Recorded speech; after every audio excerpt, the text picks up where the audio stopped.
Porque en la historia de diferentes religiones, ya sea el cristianismo, el judaísmo, el hinduismo, el budismo e incluso el ateísmo, la gente ha matado a personas de otras religiones y de su propia religión. Por ejemplo, tomemos las cruzadas. ¿Está bien? ¿Deberíamos hablar de eso? ¿O no deberíamos hablar de eso? ¿Verdad? Puedes hablar de eso. Sí, puedo hablar de eso. ¿Está bien? Creo que se supone que no debes quedarte callado. Hazme preguntas, ¿no? ¿O puedo hacerte preguntas basadas en lo que acaban de revisar? ¿Por qué no lo haces? ¿Sí? Primera pregunta. Vi que había 133 millones de musulmanes en la India y se supone que todos deben ser iguales. ¿Cómo encaja eso con el sistema de castas en la India? Entonces, Bien, ¿y qué hay del sistema de castas? Entonces, el sistema de castas se basa en el sistema hindú, no en el sistema musulmán. Sí, aunque la India es un país laico, su teología es que lo son. Así que los humanos se dividen en 3 castas: la clase alta, la media y la baja. Los musulmanes somos minoría, cerca del 15% de la población en la India. Y obviamente, como mencionó nuestro amigo Imran, no existe el sistema de castas en el Islam. El profeta Muhammad, la paz sea con él, mencionó que un árabe no es superior a un no árabe y un no árabe no es superior a un árabe. Nadie es superior por su color de piel. Todos ustedes son hijos de Adán, así que el Islam es un sistema sin castas. ¿Sabes? Consideramos a todos los seres humanos como iguales y obviamente eso es lo que dice nuestra Constitución también. Así que es importante para nosotros diferenciar entre algunas prácticas culturales y las enseñanzas puras del Islam. gracias. Bienvenido, sí, señor. Entonces iré hacia usted. ¿Está bien? Sí. Quizás sea una pregunta difícil. Entonces eso es para él. Bien, está bien. Adelante. Hice misiones en Irak y Afganistán y entiendo por qué algunos musulmanes querían matar estadounidenses, lo entiendo. Pero ¿cuál es la justificación para que un musulmán cometa una atrocidad contra otro musulmán? Porque eso también sucedió bastante y nunca pude entenderlo del todo, especialmente. Conozco un poco de lo que mencionas, pero nunca he podido entender completamente cómo pudieron terminar haciéndose eso entre ellos. Muy bien, entonces la pregunta es, ¿puedes entender por qué la gente mata a otros por religión? ¿Y por qué algunos matan a personas de su misma fe? Sí. Correcto, está bien, esa es una buena pregunta. Es muy importante que cuando las personas matan, están yendo en contra de las enseñanzas claras del Islam. Así que puede haber muchas razones por las que algunas personas pueden estar causando atrocidades y asesinatos y de todas las formas posibles. Caos en diferentes partes del mundo. Así que cuando vemos por qué los humanos se están matando, yo diría que eso es una deficiencia humana. No tiene nada que ver con las enseñanzas del Islam. Sabes, cuando vemos antes de 2003 en Irak, no hubo ni un solo atentado suicida en la historia de Irak. ¿Y sabes qué ocurrió en 2003? La Segunda Guerra del Golfo. Sí, entonces es importante para nosotros que cuando los musulmanes o cualquier ser humano, cuando son oprimidos, extremadamente oprimidos, toman acciones extremas, tanto dentro de sí mismos, dentro de su propio grupo, como ya sabes, obviamente hacia las personas fuera de su grupo. Es fundamental que al presenciar atrocidades, especialmente cometidas por musulmanes, distingamos sus actos de las enseñanzas puras del Islam. Porque en la historia de diferentes religiones, ya sea el cristianismo, el judaísmo, el hinduismo, el budismo e incluso el ateísmo, las personas han matado a gente de otras religiones y de su propia religión. Por ejemplo, tomemos las cruzadas. ¿Está bien? ¿Deberíamos hablar de eso o mejor no, verdad? Puedes hablar de eso. Sí, puedo hablar de eso, ¿de acuerdo? No solo los cruzados vinieron y mataron a los musulmanes y a los judíos inocentes, 300,000 de ellos. También masacraron a su propia gente de diferentes sexos. Y obviamente, como seres humanos pensantes, necesitamos condenar cualquier acto de extremismo y terrorismo cometido por cualquier persona, por cualquier razón, por cualquier misión, usando cualquier arma. Tenemos que condenarlos a todos juntos. Eso es importante. Sí, la segunda cosa es que si tomamos que toda vida es igual, eso significa que deberíamos etiquetar cualquier acto de terrorismo de la misma manera. Por ejemplo, 403,000 muertes por violencia armada en este país en los últimos 15 años. Deberíamos etiquetar cada una de ellas como un acto de terrorismo. Así que el terrorismo y el extremismo, estos son actos. Pueden ser cometidos por personas de cualquier fe o sin fe. El Islam no tiene el monopolio de eso. Número 3, algo realmente importante es que necesitamos averiguar cuál puede ser la causa de que algunas personas, una minoría de los musulmanes, hagan lo que están haciendo. Tal vez algunos hayan escuchado del doctor Roberto Pepe. Él es profesor en Chicago, ha escrito muchos libros. Uno de sus libros es Muriendo para Ganar y realizó 25 años de investigación sobre el terrorismo. Su conclusión es, no tiene relación con el Islam, musulmanes o el Corán. Él dijo que la razón número 1 del extremismo en esa parte del mundo es la ocupación. Sí, ocupación, eso es lo que él dijo. Y muchas otras investigaciones, muchos otros estudios similares dicen exactamente lo mismo. Algunos operadores de misiles usan drones. Fueron llamados en la televisión en vivo y dijeron que fallamos el 90% de nuestros objetivos. Así que el 90% de los misiles de drones están matando a personas inocentes en Afganistán, en Pakistán, en Irak, en diferentes partes del mundo. Entonces esas personas luego están diciendo en la televisión en vivo, ya sabes, siempre pensamos por qué se crean los terroristas. Es porque estamos matando a su gente inocente. Eso es lo que están diciendo. Así que es importante para nosotros que cuando hablamos de extremismo y terrorismo, necesitamos hacer nuestra parte. Necesitamos tener una política exterior justa. Si decimos, quiero decir, obviamente todos creemos que cada vida es igual. ¿No es así? Si eso es lo que creemos, eso significa que la vida de un judío es igual a la vida de un palestino. La vida de un estadounidense debería ser igual a la vida de una persona iraquí. La vida de un hindú debería ser igual a la vida de un musulmán. Si realmente creemos eso, eso significa que nuestra política exterior tiene que reflejarlo. Pero no estoy dando ninguna excusa para ningún acto de terrorismo cometido por nadie. Tenemos que condenarlo por igual. Pero ¿qué dice el Islam sobre el extremismo, el terrorismo y la violencia? Hay muchos pasajes en el Corán, como el capítulo 2, verso 190. El capítulo 2 del Corán, verso número 190, dice eso. Lucha en la causa de Dios por aquellos que luchan contra ti. Entonces lo que dice el Corán es que si alguien viene a pelear contigo, tienes el derecho otorgado por Dios de defenderte. Así que solo imagina, a las 2 de la mañana si hay alguien tocando la puerta de tu casa.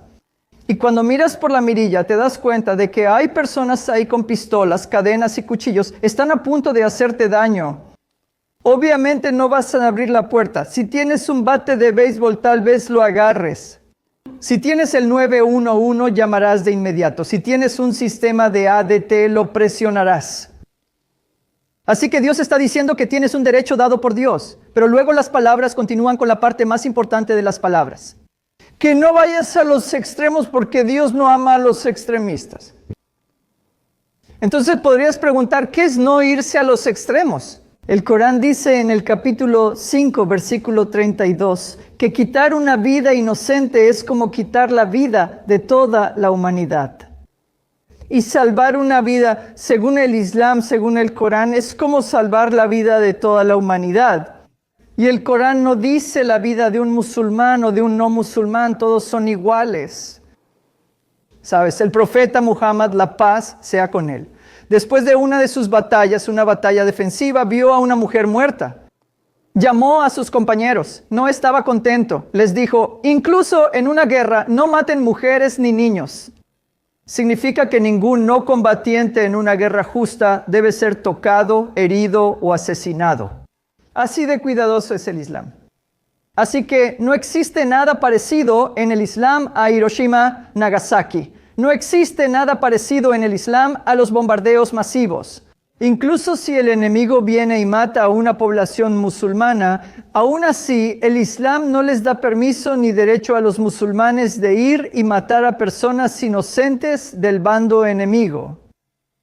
Por último, el Islam dice en el capítulo 8, versículos 61 y 62, si el enemigo deja las armas, tú también debes dejar las armas y firmar un tratado de paz. Significa optar por la paz. Así que por si acaso, si ves a algunos musulmanes yendo en contra de las enseñanzas claras del Islam, cometiendo violencia y terrorismo y cualquier extremismo, los culpamos a ellos y no a los musulmanes. De la misma manera, si algunos de nuestros hermanos y hermanas de la fe cristiana cometen algún acto de violencia, ya sean los cruzados, la Inquisición española, los traficantes de esclavos o el genocidio de los nativos americanos. Si hicieron eso en nombre del cristianismo, los culpamos a ellos, no al cristianismo. Eso es lo que dice el Islam y tenemos que diferenciar las acciones y por qué suceden de las enseñanzas claras del Islam. Gracias. Bien, espero que lo entiendas. Bien, gracias a ti, sí. Quizá ya hablaste un poco de esto, pero mencionaste antes que lo social, los vicios de alguna manera se han infiltrado en la religión. Entonces la cultura social y la cultura religiosa son dos culturas diferentes, pero de alguna manera se han superpuesto. Así que cuando mencionamos la ley Sharia, dije que una de ellas es, ya sabes, obedecer a tus padres, ser buena con tus vecinos, pero una de ellas es respetar y seguir a tus autoridades. Entonces, si tus autoridades van en contra de las enseñanzas musulmanas, pero la ley Sharia dice que aún así debes seguir a tus autoridades, ¿cómo funciona eso juntas? Bien, entonces la pregunta es, si la ley Sharia dice algo y si las autoridades dicen otra cosa, quiero decir, obviamente debemos aconsejar a las autoridades, pero tenemos que seguir a Dios. Por ejemplo, si tienes un ejemplo que puedas dar, pero es importante que viviendo en este país, soy estadounidense, también soy musulmán, así que puedo rezar 5 veces, puedo dar caridad, puedo ser el mejor con mis vecinos. Es un país libre, puedo venir y dar presentaciones, así que no hay nada que niegue las creencias de la ley Sharia. Es importante para nosotros, hermano Imran. Él resaltó puntos claves sobre la ley Sharia. En pocas palabras, la ley Sharia significa que es un manual de instrucciones. ¿Sabes? Cuando íbamos a las escuelas y universidades, siempre había un manual del estudiante. Cuando vas a cualquier trabajo, hay un manual del empleado. Cuando empiezas a aprender a manejar, siempre hay un libro de reglas de tránsito. Entonces, la Sharia significa que es un manual de instrucciones de orientación que nuestro Creador ha dado a la humanidad.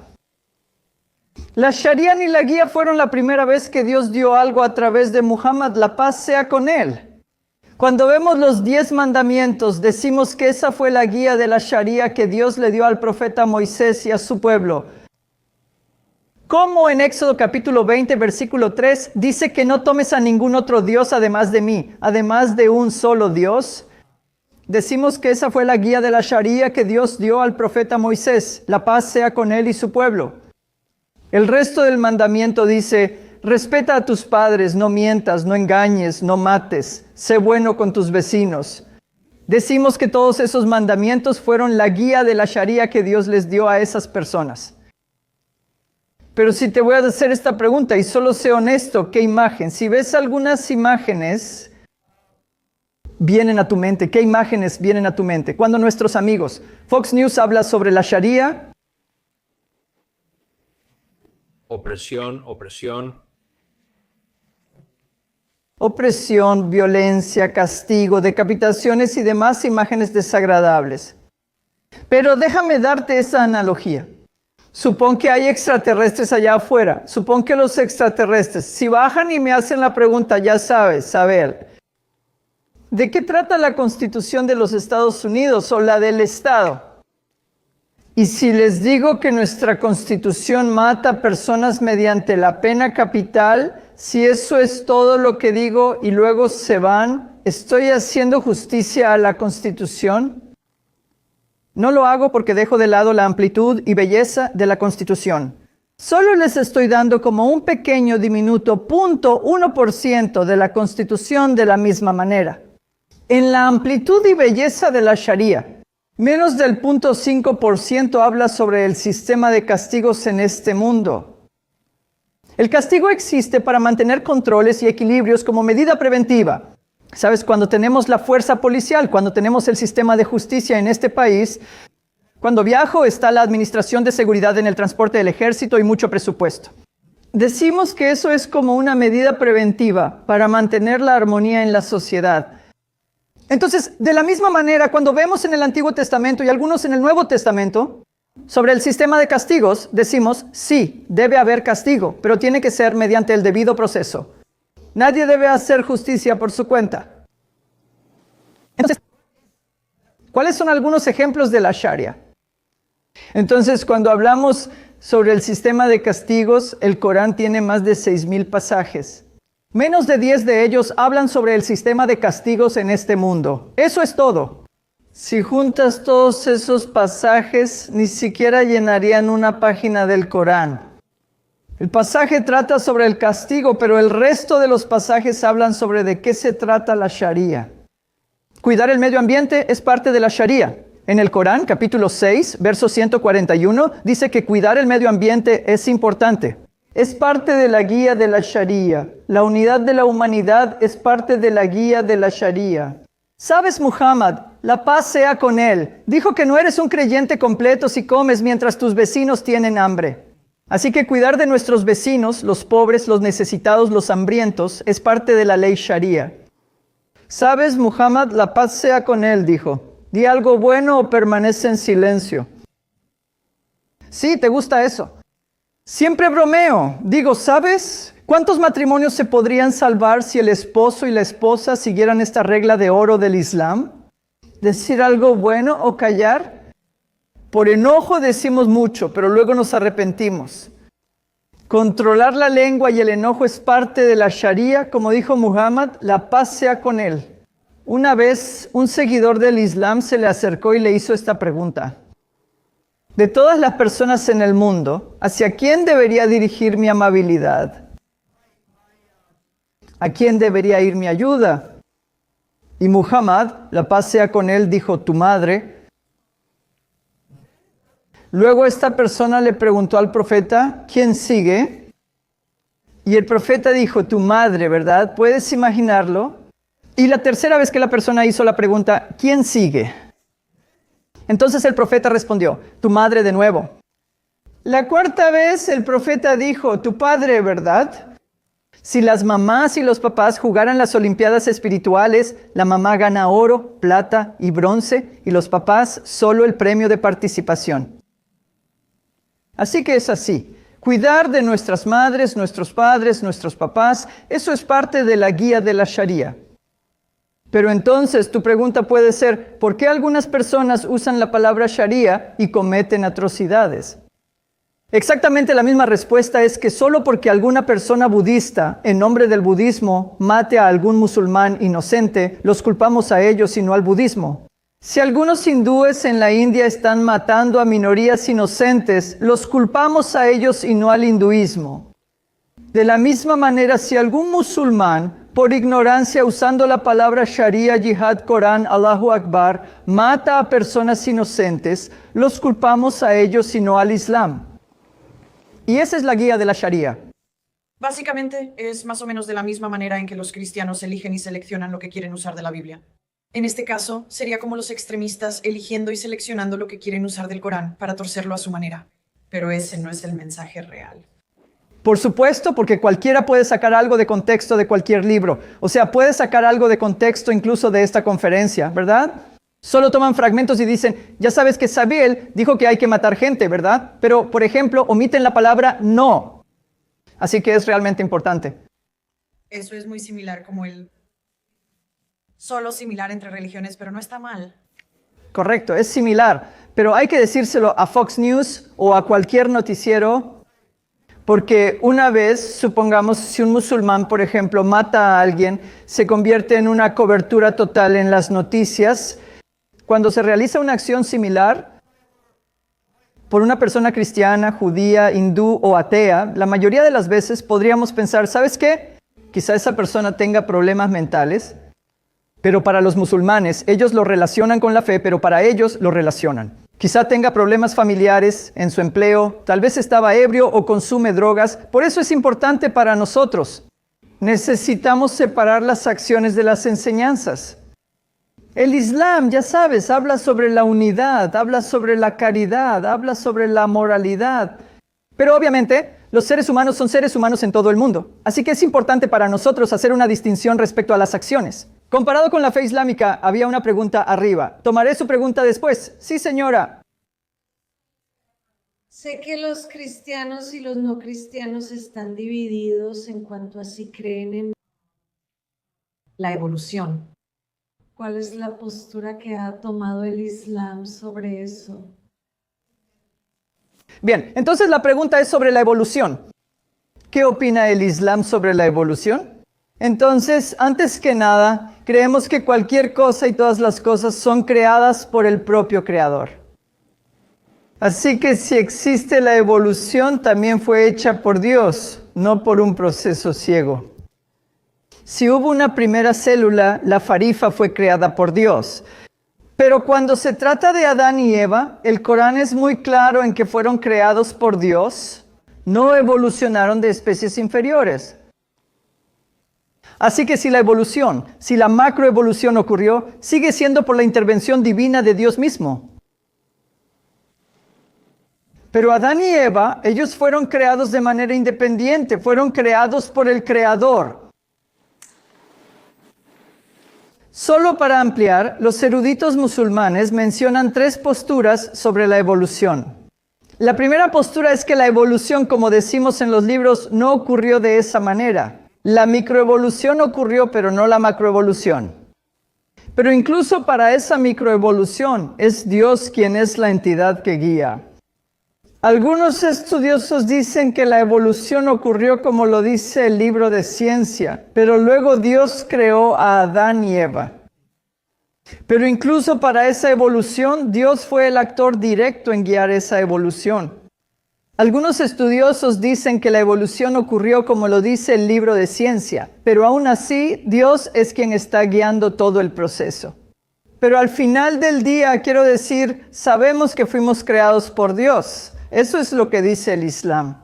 Hay un propósito para nuestra existencia aquí, que es adorar al Creador, seguir su guía y ser buenos con los demás seres humanos. Habrá un día de juicio y por la misericordia de Dios, si obedecimos a Dios lo mejor que pudimos, Dios por su misericordia nos llevará al paraíso. Así que sin importar nuestra postura, esa es la realidad final para un musulmán. ¿Tienes alguna pregunta de seguimiento sobre eso? Bien, gracias. Sí, señora. No, discúlpame tú, entonces lo haré, sí. Mencionaste antes que los no musulmanes son iguales a los musulmanes, pero también he escuchado el término infiel. ¿Qué es eso? Bien, ¿qué hay sobre el término infiel? Ya sabes, el término guerra santa y el término infiel. Fueron acuñados durante la época de las cruzadas. En el Corán no aparece el término infieles, solo creyentes y no creyentes. Sin importar que el Corán nos pide ser buenos con todos.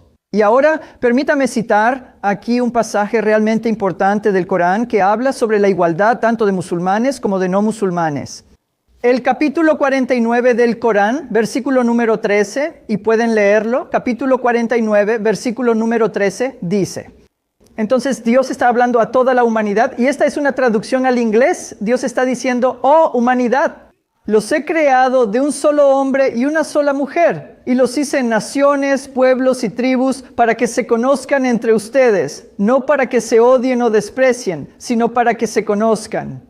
Y Dios dice que el mejor entre ustedes es aquel que es una persona bien educada. Así que Dios nos hizo diferentes, Él nos ha dado la opción, ya sea creer o no creer. Pero incluso si una persona no cree, se supone que debemos ser los mejores con ellos. Como en muchos pasajes del Corán y en los dichos y el ejemplo del profeta Muhammad, la paz sea con él mismo. Y entonces pienso, está bien, vamos en este orden, adelante tú mismo, sí. Tenía una pregunta sobre lo que dijiste antes. El Corán, si está en árabe, ese es el Corán, pero si está traducido a otro idioma, ya no es el Corán.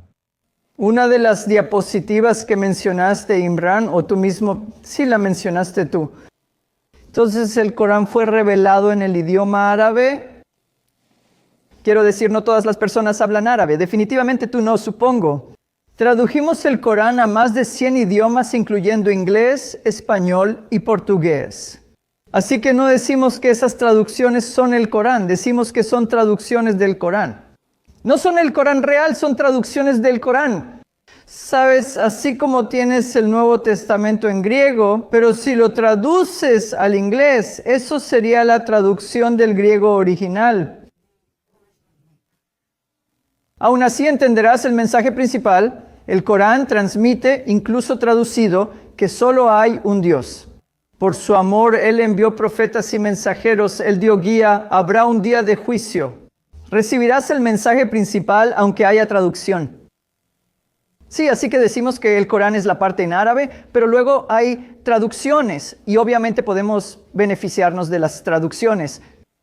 ¿Sabes? Un dato importante que podemos incluir en la diapositiva sería: el Corán es un libro que ha sido preservado. El Corán en árabe que tenemos ahora, en el siglo XXI, es exactamente como Dios le dio el Corán a Muhammad. La paz sea con él. Te sorprenderá saber que hay 10 millones de personas que han memorizado todo el Corán. Así que mi hijo más pequeño, que está en primer grado, ha memorizado cerca de 25 capítulos del Corán en árabe. Sí, ¿y cuántos has memorizado de la Biblia? ¿Verdad? ¿Sabes? La memorización del Corán inició en la época de Muhammad, la paz sea con él, y continúa hasta hoy. Él memorizó todo el Corán. Algunos de sus seguidores lo memorizaron, y eso se ha transmitido de generación en generación. Cumpliendo una profecía en el Corán, capítulo 15, versículo número 9, Dios dice que esta es su revelación, y Él la protegerá. Una forma en que el Corán ha sido protegido, para ser una guía para toda la humanidad desde ese momento hasta el fin de los tiempos, está en los corazones y las mentes de los musulmanes. Bien, memorizar no necesariamente significa entender. Bien, por supuesto. Es interesante que es posible memorizar algo sin entenderlo. Entonces, ¿cómo lo hacen? ¿Quién tiene permitido traducir o sacar conclusiones? Entonces, al igual que con el Nuevo Testamento griego, ninguno de ustedes ha traducido la Nueva Versión Internacional, ¿cierto? O la Reina Valera 60, o la King James Version. Tienen que ser eruditos que conozcan el griego clásico, el contexto y la historia. Con ese conocimiento, entonces, obviamente, ellos traducirán el Nuevo Testamento griego a cualquier idioma. De la misma manera, ellos son eruditos de la lengua árabe. Conocen el contexto en el que se revelaron esos pasajes. Ellos conocen la lingüística árabe clásica. Ellos están familiarizados con los diccionarios. Están familiarizados con cuál fue la interpretación del profeta Muhammad. La paz sea con él. Porque además de la palabra real de Dios, el Corán, también tenemos el ejemplo, los dichos y las acciones del profeta Muhammad. La paz sea con él. Están escritos en diferentes volúmenes, así que basándonos en el ejemplo y la interpretación de Muhammad, la paz sea con él. La gente ha dado la interpretación de pasajes del Corán, así que inicialmente lo traducen y luego viene la interpretación, basado en cómo el profeta vivió ese pasaje o lo implementó en su vida y en la sociedad. Así que de esa manera tenemos una ventaja. Y es que no solo se ha preservado el Corán, sino que incluso el ejemplo de Muhammad, la paz sea con él, se ha preservado en muchos volúmenes. Él es la persona más documentada, la persona mejor documentada en la historia de la humanidad. Me refiero a Muhammad, la paz sea con él. Entonces, de esa manera, si hay una disputa sobre un pasaje entre dos eruditos, volvemos a cómo lo hizo Muhammad, la paz sea con él.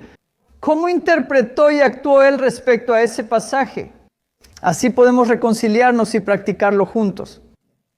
Pregunta. Gracias. No sé en qué año pudo haber ocurrido, pero en algún momento después las revelaciones a Mahoma, hubo una división entre los chiitas y los sunitas. Y me pregunté qué causó esa división y por qué sigue habiendo animosidad entre ellos. Está bien, sabes, hemos hecho este tipo de presentaciones muchas veces. Ninguna casa abierta o presentación está completa sin esa pregunta. Muy bien. Así que gracias por hacerla.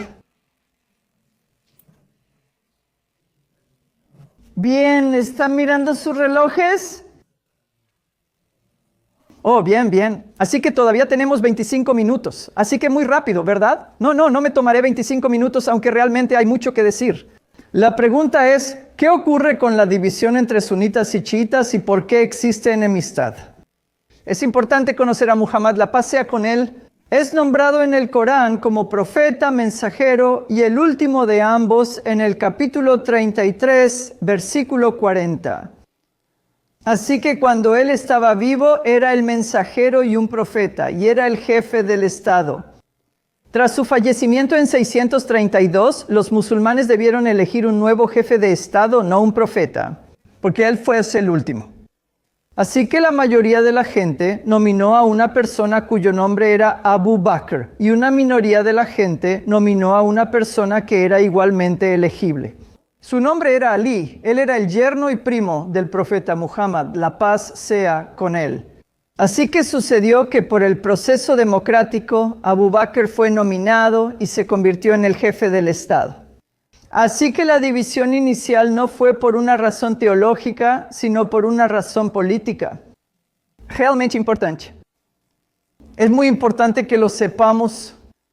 La mayoría de ustedes probablemente sean judíos o cristianos.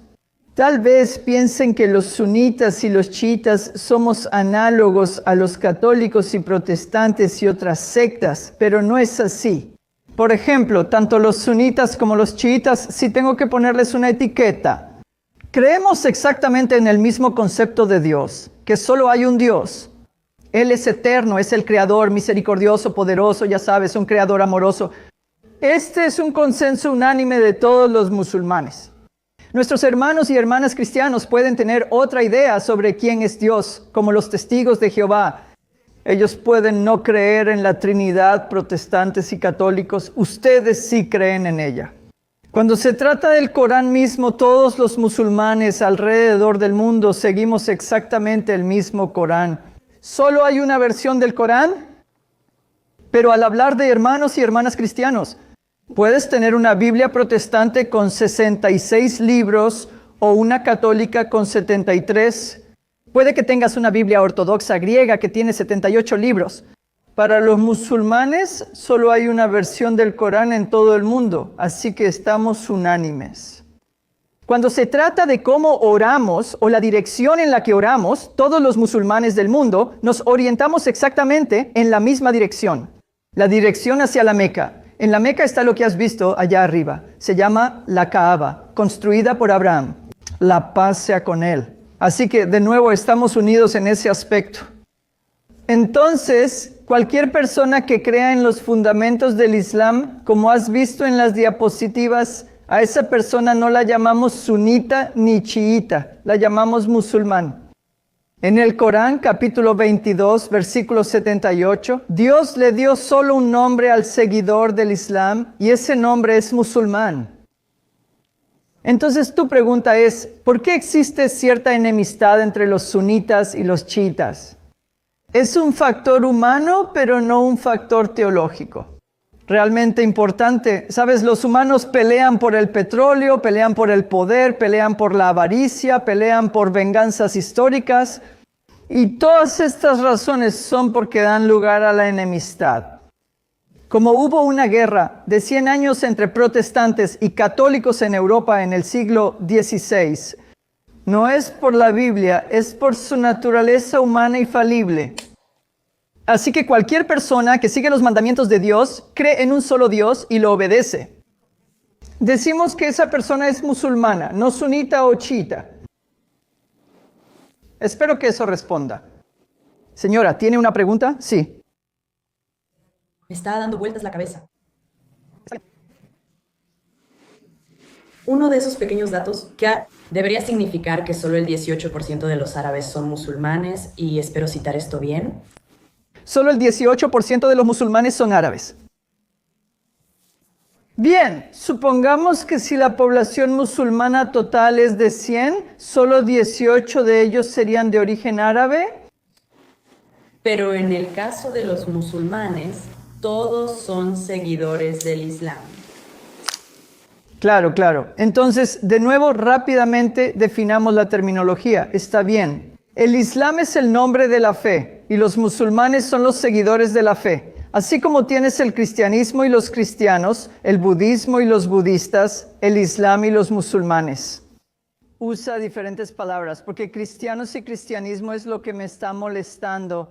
La palabra islam significa sometimiento a un solo Dios. La palabra musulmán en árabe significa el que se somete. Sí, por eso a los seguidores no se les llama maometanos, islamistas ni otros nombres. Sinónimos. Se les llama simple y llanamente musulmanes. Pregunta, sí. ¿Hablaste sobre Fox News hoy mismo en Facebook? ¿Qué pasó? Leí 3 cosas que eran absolutamente absurdas. Musulmanes. Musulmanes en Estados Unidos, musulmanes en Gran Bretaña. Ridículo ahora. Facebook dijo que iban a quitar estas cosas. Eso no está pasando y esto se sigue difundiendo cada vez más. Solo deben ir a FactChat porque estas cosas no se están quitando de Facebook. Porque están recibiendo dinero en su país. Es ridículo, pero la gente lo cree. Correcto, sabes, es importante. Creo que Kansas City está en Kansas. Esa es buena, sí. Allá afuera, algunas personas creerían que es cierto o no. ¿Sabes? Por esa razón, una lección importante que quiero inculcar en mí mismo, en mi familia y en todos ustedes es, no importa lo que diga cualquier medio de comunicación. Ahora tenemos otros medios para investigar. Hay varias maneras diferentes. Por ejemplo, si alguien dice algo incorrecto sobre el Islam, todos ustedes tienen acceso, vayan a Google y lean una copia del Corán ahí. En contexto pueden saber qué dice. ¿Saben? Así que es importante para nosotros no creer ciegamente en ningún medio de comunicación, sino hacer nuestra propia investigación independiente. ¿Saben? Para mí, si quiero saber qué es el cristianismo, no solo seguiría cualquier medio de comunicación, iría e interactuaría con un cristiano practicante, leería la Biblia, iría y contactaría a un sacerdote, a un pastor. Y entonces tomaría una decisión con una investigación independiente que venga de la fuente. Sí. Así que si eliminamos todo el aspecto político de todo esto y solo nos enfrentamos a la religión, es algo muy pacífico. Iguales, todos son maravillosos. Por favor, cuida a tu prójimo. Es el aspecto político el que nos ha distorsionado por completo. Bueno, cuando ves el aspecto geopolítico del mundo actual, eso es lo que le da una mala reputación, no solo al Islam. La religión es maravillosa, pacífica y muy inclusiva. Correcto. Así que ya sabes, es importante. Pero realmente es como, y creo que es más retorcido, en este caso, que en otras personas que son designadas. Correcto, ¿no? O sea, sí, el Islam es una fe holística que habla sobre todos los aspectos de una sociedad, de una persona y de la familia. Así que el sistema político, el sistema económico, el sistema familiar, educativo, cualquier sistema que los seres humanos necesiten. Hay algún tipo de guía que Dios ha dado en el Corán y a través del profeta Muhammad, la paz sea con él. Ahora, si las personas, si la sociedad lo sigue correctamente en el contexto adecuado, obviamente vamos a tener la mejor de todas las sociedades. Déjame darte un ejemplo y continúo. La pregunta es, ¿cuándo? Los musulmanes, cuando seguían el Islam en su totalidad, en España, en Bagdad, en el Cairo, en muchos lugares, estaban viviendo la edad de oro del Islam. Puedes ver muchos de los inventos, muchos de los descubrimientos. Sabes, el primer hospital la primera farmacia estuvo en Irak, en Bagdad, en el año 754, mucho antes que cualquier otra farmacia en el resto del mundo. Porque los musulmanes seguían el Islam como debía ser. La primera universidad, o la universidad continua más antigua de todo el mundo. Fue fundada por una mujer musulmana llamada Fátima Al-Fari. Así que ella seguía el Islam en su totalidad. Fue construida en Marruecos, en la ciudad de Fez, en el año 859. Cuando los musulmanes seguían el Islam en su totalidad, eran los protectores de las minorías. Por ejemplo, el pueblo judío, cuando eran perseguidos por personas de otras religiones o sin religión, fueron los musulmanes quienes les dieron protección. ¿Sabes? Cuando revisamos la enciclopedia judía, escrita por eruditos judíos, ellos dicen que la edad de oro del judaísmo fue bajo los musulmanes. ¿España? Sí. Y por último, hay un profesor de judaísmo. Su nombre es Dr. David Warenstein.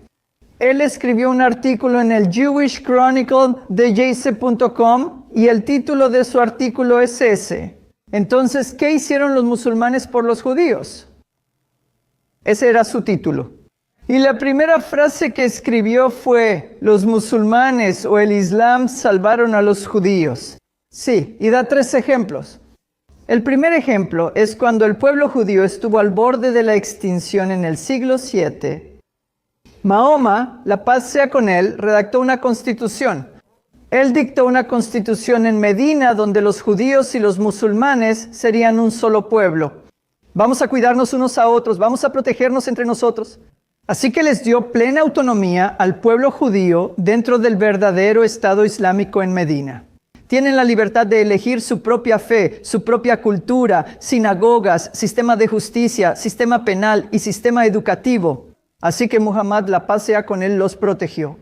Así que el doctor David Warenstein mencionó que esa fue la primera vez que el Islam salvó a la comunidad judía.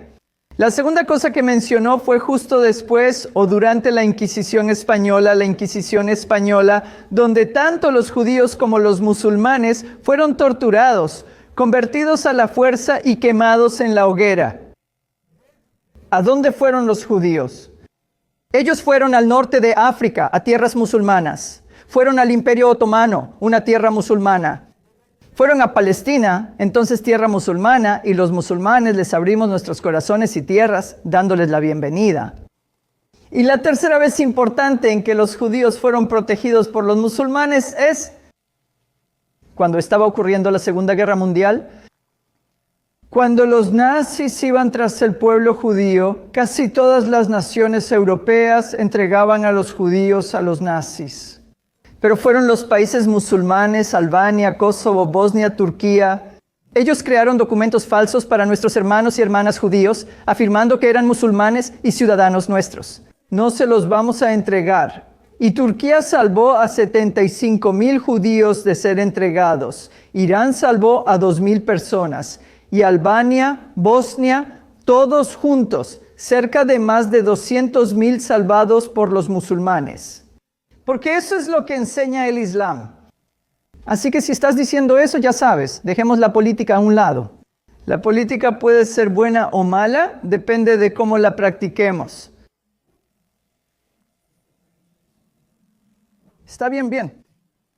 Esas son las verdaderas enseñanzas del Islam, no lo que a veces muestran los medios fuera de contexto. Señora, ¿tiene una pregunta? Sé que en China hay una persecución creciente de cristianos. Bueno, cuando se trata de China, no estoy seguro de cuántos de nosotros estamos siguiendo las noticias. Hay 1 millón de musulmanes chinos en campos de concentración, 1 millón de ellos. ¿Sabes? Cuando siempre decimos, ya sabes, nunca más, ese nunca más está sucediendo de nuevo. La gente olvida, ya sabes, si decimos nunca más. Así que todos tenemos que levantarnos. Es importante para nosotros asegurarnos de que los derechos humanos deben ser resaltados. No solo para musulmanes en China, también para cristianos y otras minorías, ya sea en Medio Oriente, en China o en otras partes del mundo. Así que este no debería ser el único momento ni el único lugar en el que debamos unirnos. Y realmente me gustaría aplaudir a la Biblioteca Pública de Lake Vila por darnos el permiso y permitir que los hermanos y hermanas, todos nosotros, podamos reunirnos aquí. Así que esperemos y recemos para que esta no sea la única ni la primera vez.